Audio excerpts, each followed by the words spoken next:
Un secret, ça doit se partager ou ça doit se garder? Je pense que vous avez déjà eu à vous poser cette question puisque vous avez des secrets sur le plan personnel, professionnel, familial et dans d'autres domaines de la vie. Vous pouvez toujours avoir des secrets. Maintenant, est-ce qu'il faut vraiment partager ces secrets-là avec d'autres gens ou il faut garder ces secrets pour soi?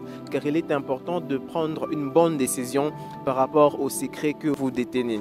Alors aujourd'hui, c'est cela mon message, car il est important que vous puissiez peser le pour et le contre lorsque vous voulez partager vos secrets ou lorsque vous voulez garder vos secrets pour vous, car il est important que vous fassiez un bon choix.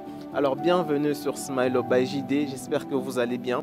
Aujourd'hui, je vais vous parler du secret, vous l'avez bien compris, car il est important d'en faire un bon usage pour ne pas nuire à votre vie, car il est important de faire un bon usage des secrets que vous détenez. Alors, je vous l'ai dit juste après le générique, puisque je vais me baser sur une histoire que vous connaissez sans doute pour vous donner l'importance du secret. Je vous le dis juste après le générique, restez branchés.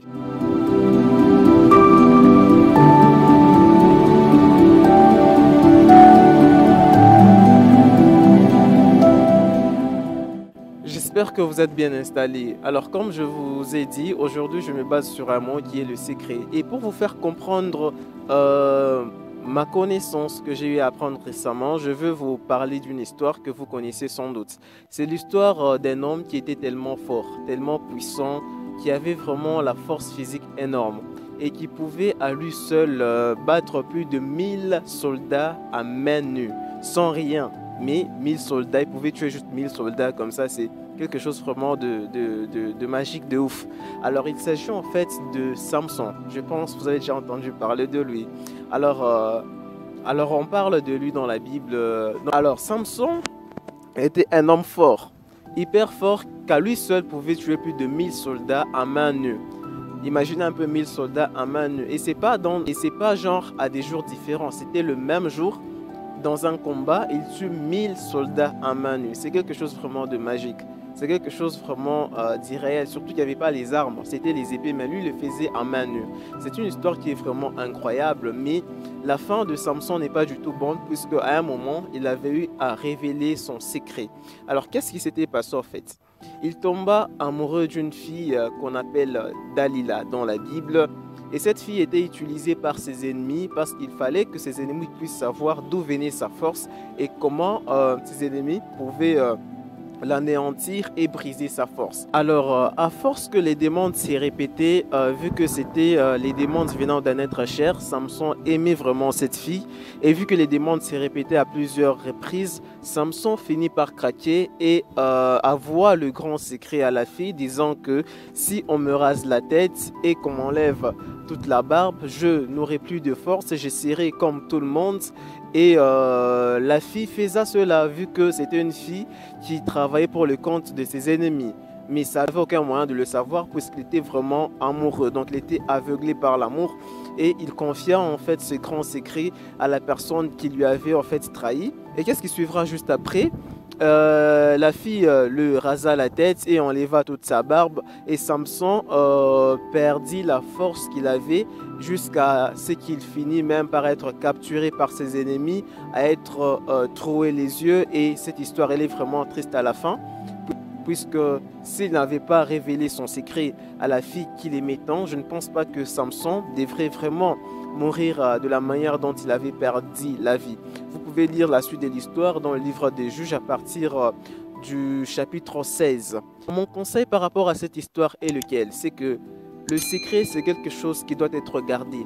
Le secret, c'est quelque chose qui doit être protégé. Vous ne devez en aucun cas confier des secrets à des gens, même si c'est une personne auquel vous faites entièrement confiance. Mais après une année, vous pouvez vous discuter et vous ne ferez plus confiance à la personne. Et que dire maintenant de votre secret que vous lui avez confié? Et si la personne pouvait maintenant mettre ça à table, puisque vous n'êtes plus amis, puisque vous n'êtes plus, je ne sais, vous n'avez plus la même relation qu'avant. Les secrets, ce sont des choses, selon moi, qui doivent vraiment être protégées. Si vous avez des secrets, que ce soit sur le plan personnel, familial ou professionnel, gardez vos secrets pour vous. Puisque aujourd'hui, vous pouvez avoir cette pleine confiance de le dire à une autre personne, disant que non, telle personne ne me trahira jamais. Mais que dire si vous vous discutez, si vous n'arrivez plus à vous entendre peut-être après une année? que fera cette personne de vos secrets que vous lui avez confiés avant?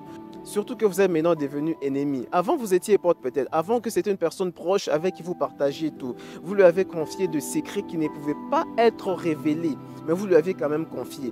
Maintenant, vous êtes des ennemis. Maintenant, vous n'êtes plus des personnes proches. Est-ce que vous êtes sûr que cette personne pourra garder vos secrets? Des secrets qui peuvent énormément vous nuire.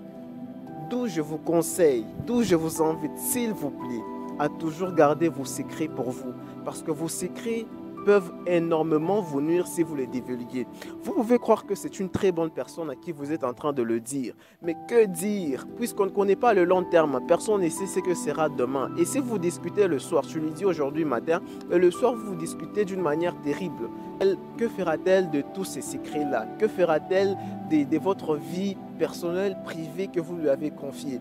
Je vous invite vraiment à garder vos secrets pour vous, car il est important de garder le secret. Pourquoi est-ce que ces mots se trouvent dans un dictionnaire français? Tout simplement parce que c'est un mot qui a un sens. Chaque mot a une signification bien précise et a une étymologie. Le secret, c'est quelque chose qui ne peut être révélé. Ne révélez pas vos secrets. Si vous croyez que c'est un secret, ne le révélez pas, gardez ça pour vous. Mais si vous pensez que vous avez quelque chose qui n'est pas secret, qui est partageable et que ça ne peut pas vous venir sur le long terme, là, partagez avec vos proches, partagez avec toutes les personnes que vous connaissez.